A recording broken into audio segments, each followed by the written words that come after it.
As the prophet of esports, I rely on trustworthy and meaningful data every day. Data from our research partner YouGov offers the most complete view of esports fans and gamers in the world, providing context to who they are, what they think, the brands they buy, and things they do. YouGov's connected insights and research services inform strategy at every level. If you're a team, a brand, agency, or rights holder, you should be talking with YouGov. Their partners measure and maximize ROI and are telling compelling stories with data. Visit yougov.com/gaming-esports to learn more. I want to talk about Activision Blizzard because this is a direct sort of follow-up from the conversation we had last week. If you guys remember, last week we discussed T-Mobile pulling out, and we were talking about possible implications, repercussions of that. Well, now we're starting to see it already, and I'll put two stories here up. The first one, again, staying out of the politics of it all, let's focus on the business side. Amid harassment lawsuit, advertisers pull back from Blizzard's Overwatch League. And this article says specifically, Coca-Cola, Kellogg, State Farm, and T-Mobile are reassessing their partnerships with Activision Blizzard's Overwatch League. So this is, I'm pretty sure, I don't think they have any other major sponsor. I'm pretty sure that is all their major sponsors, because I think Toyota had already pulled out. Someone correct me if I'm wrong.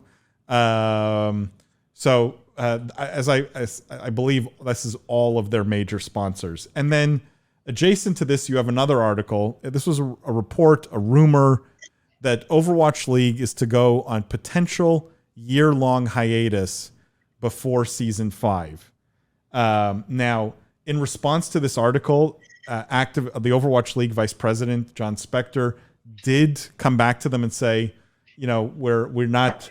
let me just read specifically. He says, "We have not set nor communicated dates about our 2022 season yet, but do not plan to take a year-long hiatus in any scenario we are considering currently." And then this site says, "However, we've received reports from multiple sources within Overwatch League regarding the hiatus." So sources are saying they're going to take a year-long hiatus. Activision's coming back saying, with, I think, very cleverly worded response, that they are not planning it in any scenario they are currently considering. That's because they're planning. They're planning an 11-month hiatus internally. So this is completely like, what? We never said that. We never considered a year. It's 11 months or it's 13 months, but it's definitely not 12. Is all I learned from that. I was going to say, the lawyer and you must appreciate this response. That there was hours of discussion on how to phrase this one sentence and put out. To me, what's particularly interesting is whatever clause, obviously, that all these sponsors are using to get out early. Obviously, there's a lot of reasons, but we had discussed a week or two ago about whether or not this will force Activision Blizzard to reconsider how they monetize their esports, right? How the charge for teams, and then what splits they do with these sponsors for their teams. But now what we're seeing is obviously social injustice that speaks and that advertisers are listening to, but also I think people that are reevaluating and saying, why would I spend money to go here when I could put that money in League or in some other game title?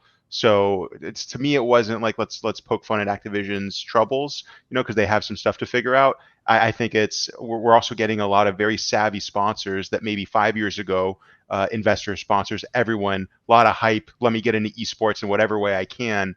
And now it's more sophisticated money. Where is this more actionable? Where should I reallocate this? Here's an opportunity to get out early. I'm going to take that, because even if I go back to Overwatch in 6 months or 11 months or 13 months or whatever, that timetable looks like, I could renegotiate a better deal for myself. So I'm actually applauding the advertisers here because they have a very strong bargaining position and they're taking advantage of it.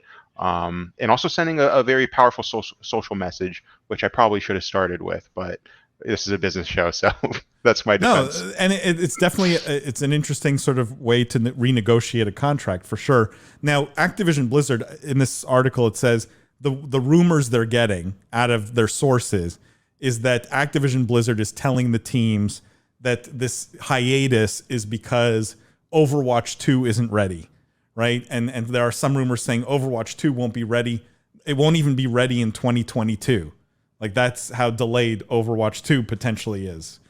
I mean, they saw how great delaying GTA 6 was, right? So we should do that too. It's going to work for us too. The thing is, I believe that it's not coming out in 22, 23, because when recently, I don't remember how recently, I think it was in April for the anniversary of the game, they released teasers of Overwatch 2, and all they released was the redesign of like Baptiste and like one other character, and that was it. They didn't tease anything else. And so a lot of people were left questioning, what is the state of the game? And then Jeff Kaplan left, and everyone was like, oh, okay, cool. Like, Someone remembers, but at what point was Overwatch playable before it launched, right? Because I know there does seem to be a trend right now to basically just like dump finished games on the market, like, you know, Valorant or, you know, Apex Legends, or, you know, just like, surprise, it's done, you can play it. But like, I mean, for Activision Blizzard, I mean, don't they have a history of demoing games live?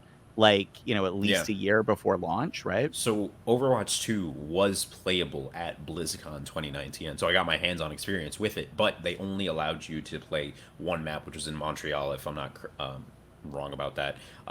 You saw the new UI, or like what was the new UI at that point, but since then, and historically they release two rounds of beta, one closed to streamers and pros, and then one open to, like, you know, fans that get emailed or whatever.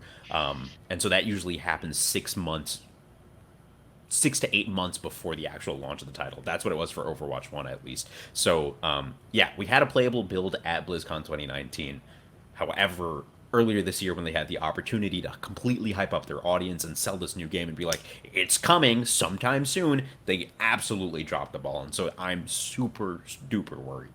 It may just be an excuse too, right? Like, Overwatch 2 it really could be just because all the sponsors have left and they don't want to run this season. I mean, Lindsay, question for you specifically from a communications perspective. Like, is a year-long hiatus, right? Is this how you sort of hope that this negative news cycle disappears, right? Like, is that the strategy, the communicate, like, internally, is this the crisis sort of strategy, right? Well, and that might be part of the delay, because certainly if they announced Overwatch League is still coming in 2022 right now, everyone would kind of say, great, we don't care. So in a way, it's kind of inevitable, just because you don't want to come out and start talking about your new game amidst all of these problems. In another way, the confusion around it is not a great way of messaging.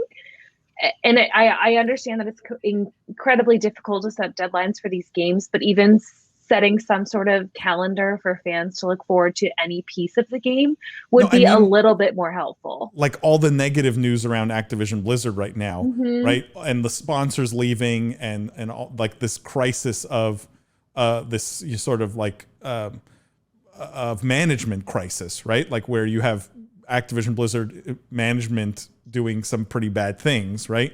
Is Overwatch League potentially strategizing around a year-long hiatus because they're saying, hopefully all the negative publicity around Activision Blizzard goes away, sponsors may come back in a year, right? It's all blown over. Yeah.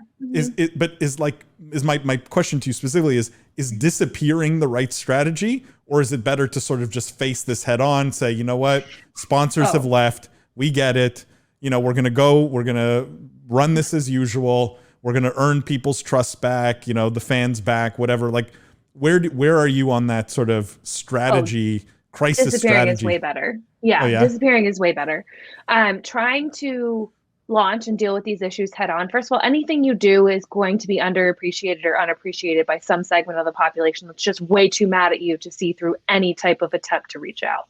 So disappearing, saying, hey, we're reevaluating some things, see you later, we'll be back. Like, that's a way safer strategy than trying to work out how you're going to save face right now. And so I think that for the league itself, like, that's much better. I think for Activision Blizzard, it's quite a shame how they've handled the Overwatch 2 launch, because this would have been the time to say, we are taking a step back to address other issues. Here's what you can look forward to. This is when the trailer will drop.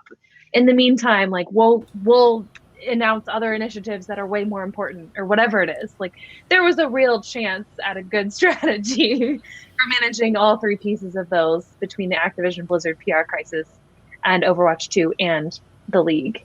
Probably the League is doing it the best by just kind of staying out of it, not commenting. I mean, I think you brought up like a good point. It might be better to disappear. And so, part of the Activision Blizzard crisis is they lost 3 extra game designers today, right? And one of them was the head of Diablo 4. And so with that news, on the same day, they actually did exactly what you were saying, Lindsay.